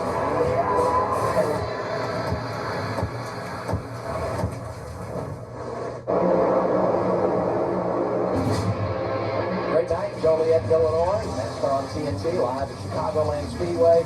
Let's go back to free green and what we were keeping an eye on, fellas. Well, the change of track is absolutely coming true as the sun starts to set. The lights are coming on. We still have 72 laps to go in this race. This track is starting to turn it up to the tire over two. We talk about Toyota versus the field. It's really Toyota versus William Byron right now. Stage winner in stage 1 and 2. Byron out front, keeping a pretty solid lead over Briscoe right now. Can he stay there? Let's get an update from pit road. Here's Marty Snyder. Convenient timing, Adam, that Steve is keeping his eye on this changing track. Ryan Blaney's been struggling with front turns since he got that caution, kind of hanging around the top 5. But a moment ago, Steve, he just told Jonathan Hauser, hey, we're freeing up, really for the first time all day long. And they came back a second ago and he said, I think it's a track. I don't think it's us. So clearly that track change you're talking about, Steve, happening right now. So how critical is that next change? And also, as the sun goes down, it's getting a lot cooler here at Chicagoland. Well, let me add to that, Marty. Not only is the next change critical, but we have seen kind of a wave of green flag pit stops, but then we got a yellow. When your car pits under green, it fires right back on the racetrack at full speed. Doesn't have yellow laps to heat the tires up and let everything come up to temperature. Your balance will shift dramatically. It can change the whole next run. Who guesses right on that? Normally you get to rinse and repeat stage 1 or stage 2. You get a couple tries at it. This may be our first long extended run with a green flag cycle. I would say that Briscoe might be Byron's biggest concern, but Christopher Bell is starting to come into that conversation as well as he's got his car up to third position over the course of this long run.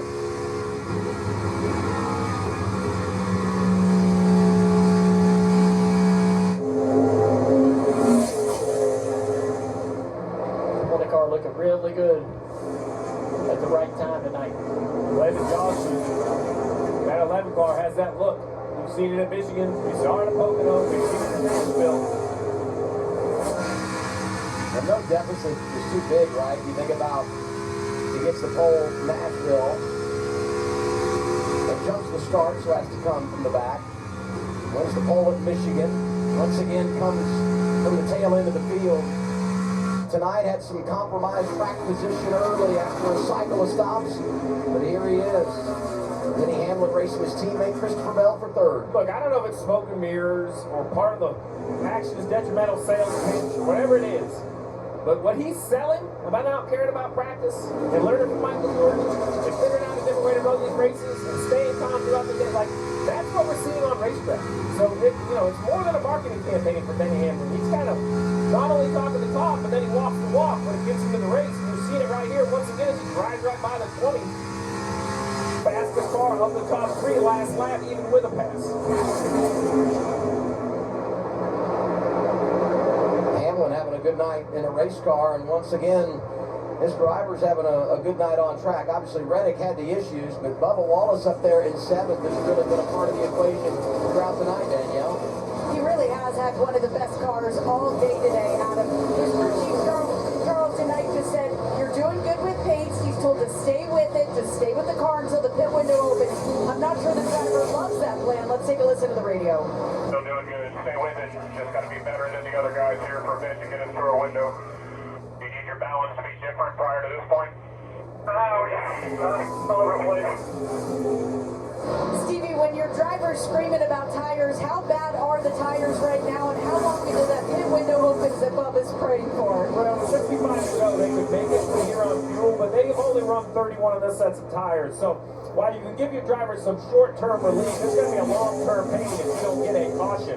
You can be on the front side and it will work, but I think you have to force your driver to run at least 10 more, probably 15 more laps to really get to where you want to be. Continues to battle, moving forward now, attacking Cindric for the 11th position. Just in front of them, Riley Herbst having a good night inside the top 10 a couple of weeks ago. Matched his career best in San Diego when he was 8. It's not just on the racetrack, guys.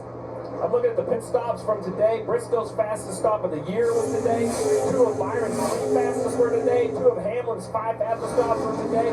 So these teams are figuring out the setups on the racetrack. Pit road is figuring it out. Now the question is, you can go too fast. This green flag pit stop, man, I just need a base hit. Let's not swing for the fences. And as a driver coming on pit road, Dale, I know you want to try to get all you can, but I would be reminding you how tricky this is. Yeah, so far they've been really third of the injury, but they'll need to push it to the limit here to try to maximize getting on and getting off pit road, getting on to the more tougher parts. You mentioned all these cars that are running at the front of the field: Briscoe, Byron, Denny Hamlin, Christopher Bell. Yes, they all have top 10 pit crews. This will be a heck of a competition between the teams on the racetrack and on pit road. Briscoe on turn 2 exit, a little bit too high, gets it right here in the wall. Not hard contact, but it's on the sidewall. The tire gets the boards for quite a while. Sometimes that can knock the sidewall out of the tire or create a slow leak. Saw him racing around Larson, who had gotten a free pass to get the 1 lap down. He's now gone 2 laps down once again. Then he's got back by the 20. Top 5, 61 to go. Byron, Briscoe, Hamlin, Bell, and Gibbs. Green flag pit stops coming up on TNT.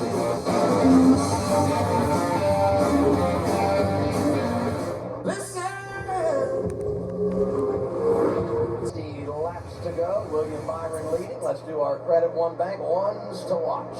Yeah, I mean, the guy out front is pretty easy to keep your eye on. William Byron, he has come into this race leading more laps tonight than he's led the entire season. Winless this year. They are looking for a great night, hoping to cap it off with a win. Well, he was my pick at the beginning of the day. It's been a little more eventful than I was looking for with the damage on pit road, but Adam Stevens took the time, made the repairs. Here's Bell up to 3rd. He's closed the lead of William Byron down to just over 3 seconds. 13 wins on his career. It's been 25 starts since he went to victory lane at Bristol. Maybe he can bring the bell today. We got a Byron, we got a Bell. I'm going Briscoe, the man running in the 2nd position. Finished runner-up last week to Shane Van Gisbergen, but this guy really has turned up the heat in recent weeks. And when you think about his performance on 1.5 miles, inside the top 10 in 6 of the last 8, I'd remind you of this. He had a great night going to the Coke 600 before they crashed out, getting a ton of stage points. Up inside the top 10 of the chase standings now. I like what Briscoe's doing here. I'm telling you, it's stacking up here in the front. The lead's shrinking, and that matters because on this pit stop, you want as much push as you can get. Probably the ones Briscoe pull that tear off, go from the tinted vines into the clear vine. Yeah. Like he's in a sprint car. Just reaches it up, gives it a tear. Get an update on the race leader. What's happening there, Marty? 53 to go. Race of the year so far for William Byron. He's at 93 laps. He's up front here at Chicago. Kind of getting a read on the cars behind him. It is Byron versus Joe Gibbs Racing right now. All 4 Gibbs cars right behind him. And he told him, Reed Fiegel told him a moment ago, listen, you have a 4-second gap over Hamlin. That's the car they focus on. Byron kind of moved his line around, trying to build that gap a little bit. And here's that green flag cycle starting right now, Shannon. The 19 cars really coming alive. They told him on these last few laps that his times have been better than the leader, William Byron. So not much changes to this 19 as he heads back out. See, well, William Byron counters. I don't believe he can think he give the 19 extra laps to pit road. He does. On to pit road. Will he get under the box? Well done by driver 24. Now it's up to the pit crew. They need a clean and green stop, and he'll try to cycle back out in front of the 19, who's already changed those 4 tires. William Byron had a 1-second lead over Chase Briscoe when the 19 made his scheduled stop. Handful of other drivers coming down now. Here's 24, Marty. Boy, Adam, it took Rudy Fugle about 3 seconds after he saw the 19 on pit road, knowing the advantage of those fresher tires to call his driver to pit road. 2-3 for William Byron. Ty Gibbs also on pit road. Ryan Blaney on pit road as well. All the drivers talking about how pretty the racetrack has gotten with 51 to go. 24 right side of the screen, left side of the screen, 19. Briscoe, who's already completing his service. Let's see if he can do something about this. On board with Briscoe, up ahead. Byron trying to get power down on the apron. 1 lap, newer tires. What will Briscoe do in the run? Takes control of the race. Where's by the 19? Yeah, it went the opposite way.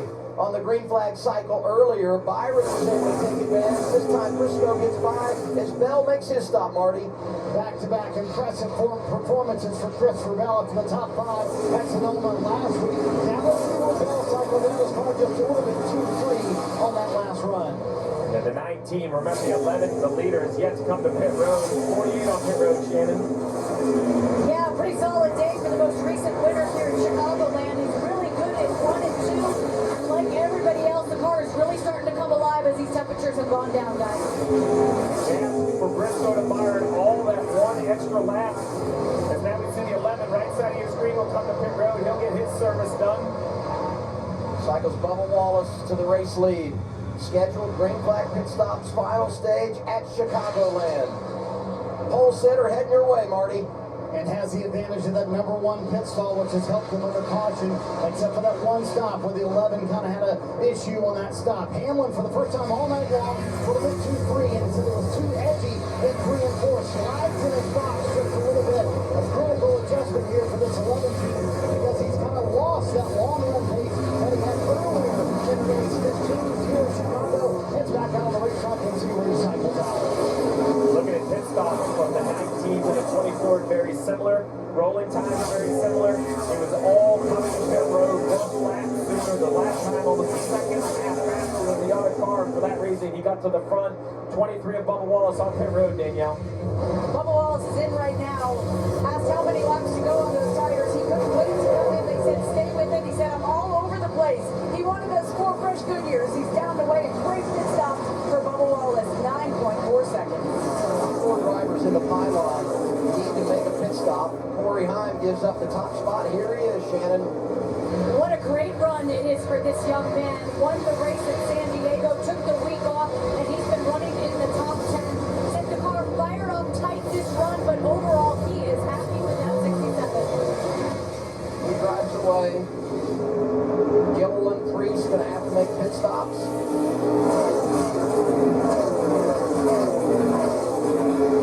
And once they execute, it will cycle back to Chase Briscoe. He was able to cycle to the front when you talk about those drivers that had made those green flag pit stops. And Dale put the warning out there 60 or 70 laps ago. He said the 24 looked best on short run. Can he hold the lead? And he was able to hold the lead using the air, using traffic. But now Briscoe, James Small, they came early because they knew they had to take control. Just what Dale's been pointing out. Now they've done it. That'll let Briscoe kind of set the pace. That's only going to make this 19 car harder to beat. So I already think that's a better long run car than Byron. Briscoe was just second behind Byron when he came to pit road that lap earlier. And now you can see 9/10 of a second in front of the 24. And that's so difficult if you're the 24, the leader. You know, because they're already on the early side of the stops. Yeah, I mean, it just doesn't look good for Byron. I mean, he's had a great car all night long. When's the last time we've seen a Chevrolet run down a Toyota this year? It's been quite a while. And as this track gains grip, the drivers are talking about this coming to them. It's coming to everybody. Everybody's experiencing that grip increase. Everybody's experiencing more comfort and more grip. And you see this 19 car wrapping right around the bottom, maintaining that 1 second gap. 44 laps to go. I don't see the balance going away on that 19. Byron's going to have to be perfect, and he's he's going to have to take risks that he hadn't taken all day long to try to drive that car a little bit harder, put it in places he hasn't ran tonight. Trying to run down the 19. Cindric's had a good night. We'll talk about scoring points. He's able to get around Chastain for 11th on the board. Also go around the 71 of McDowell and needs to make a pit stop. He's not yet come in this green flag cycle. So back to the top 10 for driver 2. Curious decision in my mind when I look at the leaderboard is Denny Hamlin's decision to run 4 extra laps. They must feel there's that much payoff on the later side of this tire because they lost multiple seconds. So they went from about 3.5 seconds back to now you see in the screen almost 9.6 seconds back. So, they obviously have a plan. They know what they want to strategize on. They must feel the long run, the pressure tires at the end of the run is where the 11 is going to make his ground. Unfortunately, though, he has to go through Ty Gibbs again, go through Blaney again. That's going to take tire life out of this 11 car. Good little run right there. Giving him an opportunity to try to get to the top of this 54 going down into turn 1. Take this spot rather easily, I believe. Tire Blaney showing off just a little bit there around the exit of turn 2. Now, if the passes happen like that, that's not going to hurt the tires very much. That was a good, clean pass. Hamlin 10 seconds behind his teammate Chase Briscoe, who leads with 40 laps remaining. Byron, Bell, Blaney, Hamlin in top 5. It's NASCAR on TNT, live at Chicagoland Speedway.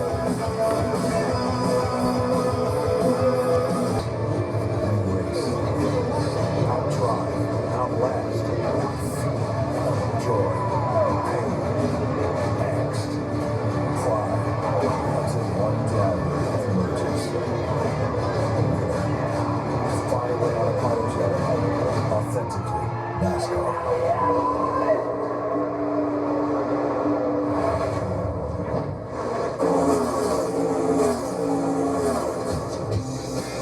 Wrapping things here at Chicagoland Speedway. Next weekend, a busy one as well. Parked on FS2 Friday, 4 Eastern time from Lime Rock.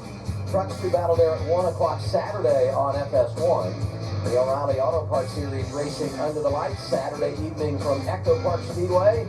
7 p.m. Eastern time. NASCAR on TNT. Back at it next Sunday evening.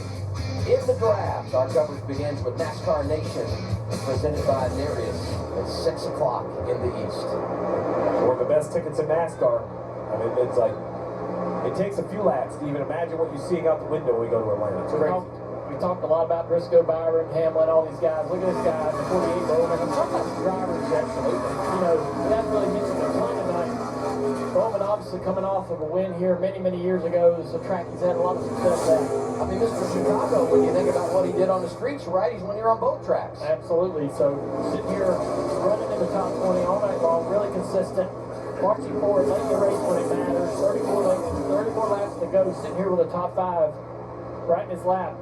Just past Blaney, a few laps to go, driving away, trying to chase down this number 11 at Hamlin. Head to head with the 2 of Cindric. It seems a challenge. 48's thinking he can advance, get a little extra payday. I mean, you talk about drivers getting it done tonight, and we're going to continue. There's going to be 7 races to go to the chase when we wrap things here this evening. Let's go to Eric Jones.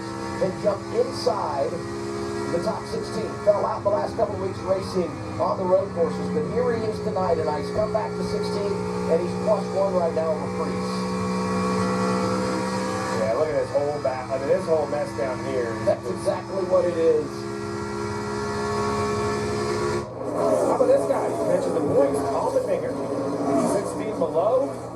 Having a really nice day, a quiet day, running 18.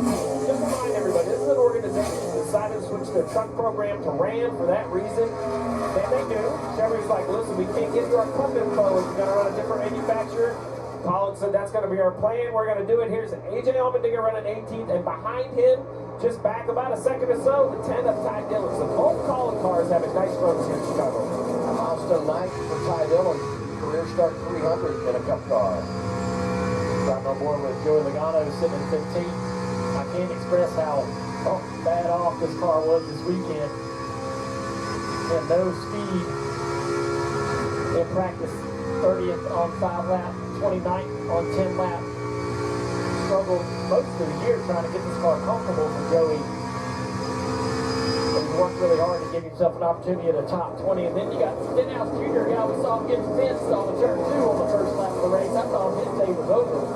But he's worked really hard, sitting here in 20th right now, fighting his car in the top 20. We might have a little upset brewing. I guess you could call it an upset in the in-season challenge. Todd Gillen currently running 21st. Carson Hocevar 23rd. It'll be a Gillen advancement. Look at that on the left side of your screen. That'd be 2 straight weeks he gets a Spire driver because he eliminates Suarez last week at Sonoma, and head-to-head with Hocevar this week, the advantage goes to the 34 with 30 laps to go. Now 29. But I don't need that to happen. Got Hocevar taken down.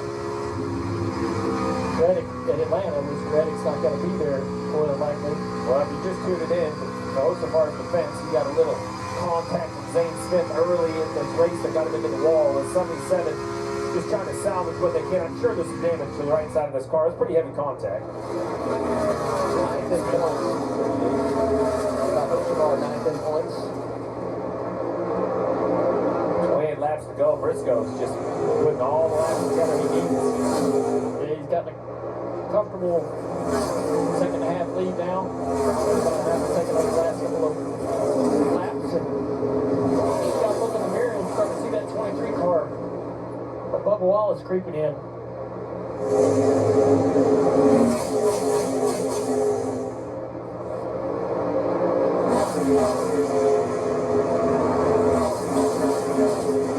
Crew chief hat always seems to come on, and I'm starting to wonder what those tires look like that came off pit road on that long run. This set right here will be the longest green flag run we will try to put on a set of tires. I think. Oh man! Last couple of corners, Briscoe's lost about half that second. Wow. Half a second on the lead that he had. You see him get squeezed a little bit on corner exit of 2. We saw him getting through the wall there many laps ago. So as he pushed his car really hard, as he's starting to be challenged by the balance of the car, is Byron going to start to close the gap? And that was my question about the tires. As they push harder, longer run, right there you slide around. We've seen this tire combination fall right off the cliff.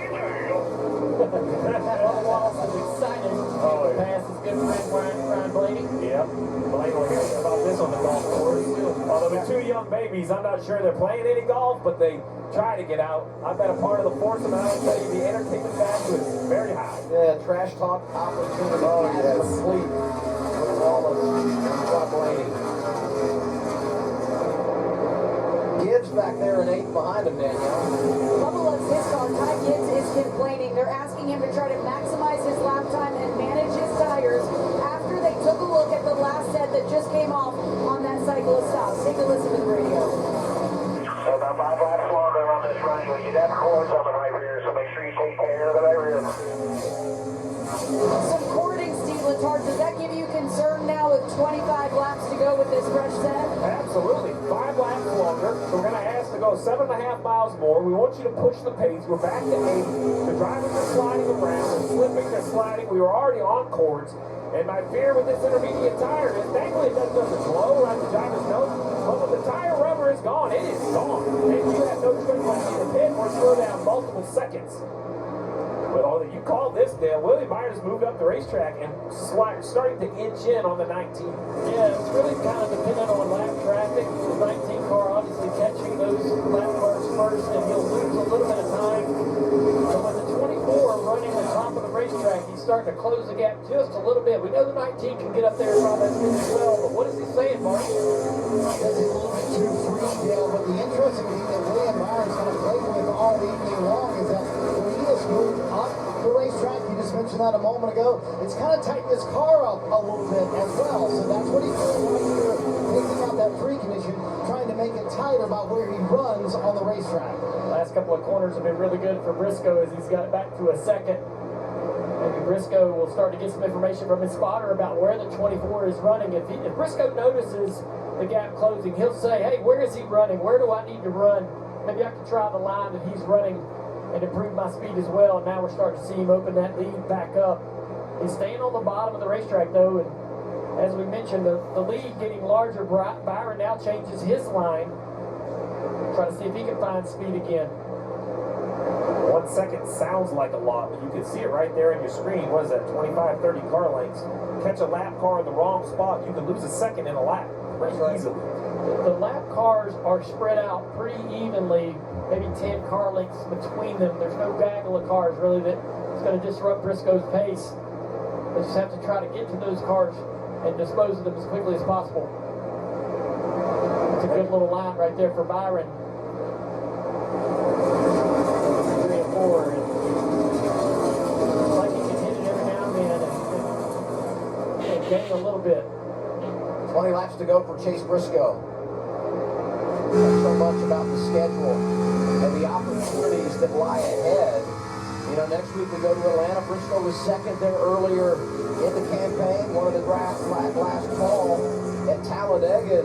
If you're watching what he's doing out front, and then I know that Denny Hamlin right there in fourth, and the ground that he's making up, pitted later, fresher tires. They gambled on 5-lap longer run to have 5-lap fresher tires. Last time by, leaders 80s and 70s. Denny Hamlin was in the 40s. This lap, still 2/10 faster than the leader. I don't know if he can make up 9 seconds back is where he entered the racetrack. That's going to be a heck of a run over the last bit here. But as we keep saying, potential cords on these right side tires, will the little bit fresher tires help the 11? And can the 19 and 20 get racing? If the 24 gets there, a couple laps side by side, they'll back right up to Bell. Here's Bell right here. That's a bad spot to be in. That's the gaggle that you're talking about. Passing lap cars on the bottom isn't really your preference. You'd love to get to the top of the racetrack in the line that they're running to keep your momentum up. You get slowed down running on the inside of them down these straightaways like this. It costs you 0.1 of a second.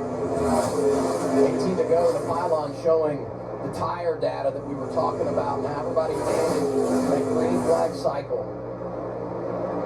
Yeah, lefts and rights, how many laps they have. They're matching here because everybody changed 4 tires. But it's a great way to look at it because there's a lot of times we'll have split tire choices coming to the end of these races. Go down to Shannon on the race leader, Chase Briscoe. Yeah, Chase Briscoe not only looking out that back window at William Byron, but of course Christopher Bell. They just told him on the radio that the 20 is the best car on the racetrack. He's saying that he's looking for speed in the middle of the turn of 4 and off. So that is where he's got a little bit of a struggle right now, but they are just holding steady and not a lot from Chase Briscoe as he tries to get this win. Guys, he finished second last week in Sonoma. Was so disappointed. Knew he left something on the table. This would be good redemption. Yeah, there were a lot of people last Sunday in Sonoma that felt like they let an opportunity get away because for the first time in a long time, Shane Van Gisbergen looked vulnerable, and Briscoe just was unable to get there in that final run of the race. Right there, straight up turn 1. That was the one mistake late in the running that may have cost us the difference. Get all the way near the rear bumper. Coming to the second flag. FTG, that's the first time we've seen him play defense more than any of the wins.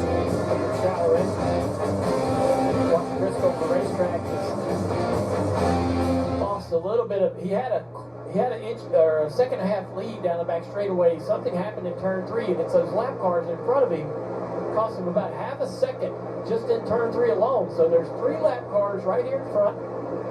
Looks like maybe the 21 of Josh Berry, and then a couple cars side by side.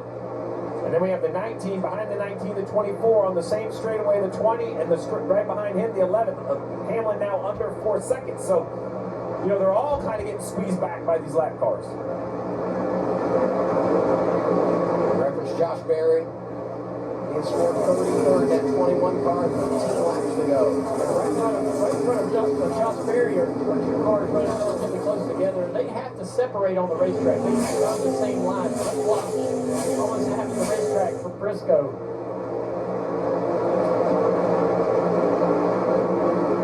All of these challenges that Briscoe's dealing with, Byron also has to deal with as well. I almost feel like Bell and Hamlin are getting the best because once they catch the guys, they just pull over. And Bell is closed in on the back of the 24 car. Absolutely. You know, with the third, fourth place car gets here, you kind of just give them the lane, but you fight for your lap when it's clear. Bell is right there. You see it. That's Bell and Byron on the screen. The battle for second starting to heat up. There's 12 laps to go. Now Briscoe wants these two to get side drag. Those are his best friends. If they can race for position, then he can stretch the advantage. 11 to go. 1.3 out front. The margin for Briscoe over Byron, with Bell rallying from third. Here's what we love about the racetrack. The second lane available. Bell higher up, and he'll have momentum down the backstretch.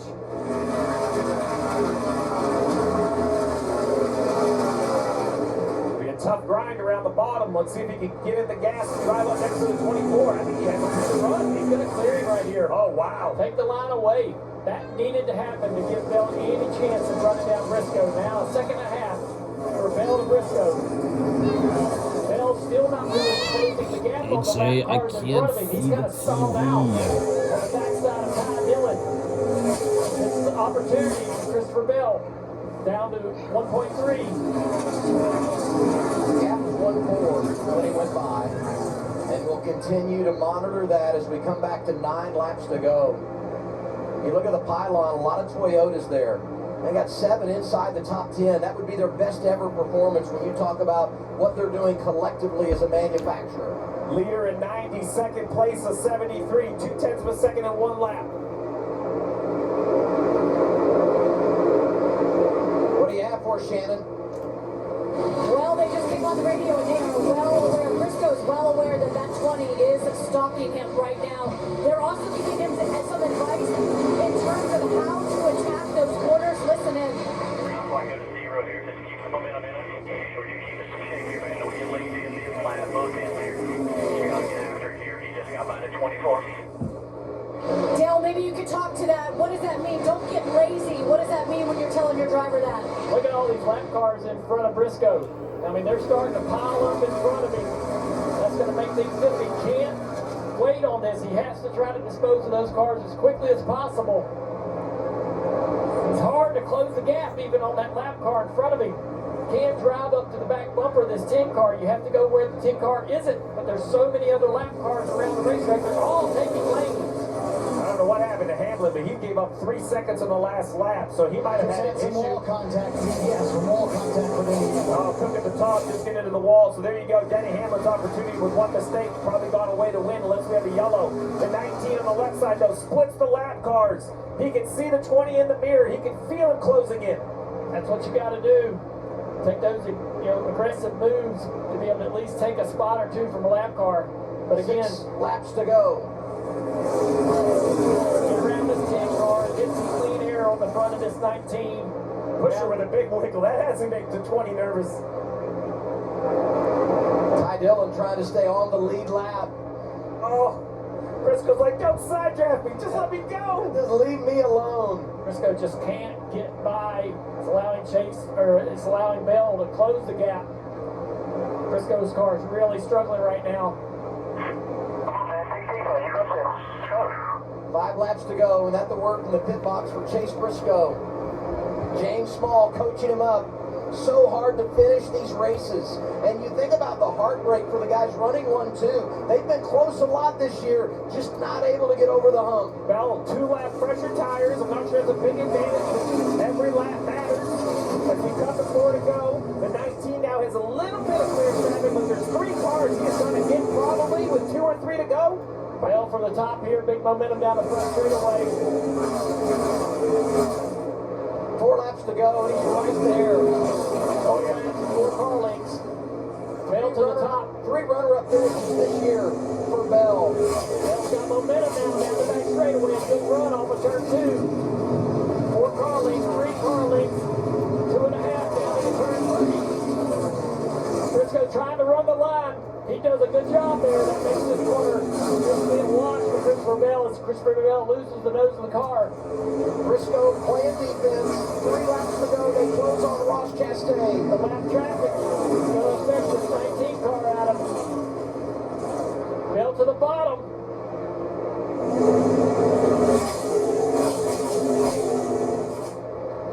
Chastain gets out of the way here, getting these guys on the top of the racetrack. Bell The 19 doesn't run. We're 3 and 4. Going to be 2 laps to go this time by. Teammates racing for the top spot at Chicagoland Speedway. Chase Briscoe in front, Christopher Bell. Briscoe to the bottom. Can he get alongside the 19? Not going to be able to do it. Briscoe with good momentum off of the hill. Stretches it out about 3 car lengths down the back straightaway. 16 is A.J. Allmendinger. 17 final car on the lead lap. Briscoe to the outside. Bell right there with him. 1 lap to go. Sponsored by Credit One Bank. Who's it going to be? Briscoe or Bell? Oh, Briscoe followed him down in the corner. Loses the nose and tons of car lengths to the 19 car. Bell, the broken wrist. Driving injured. Incredible rally. Great defense for Chase Briscoe and trying to hang on.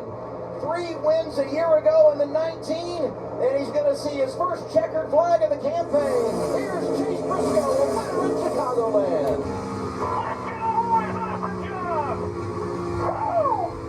And Chase Briscoe won in Chicagoland.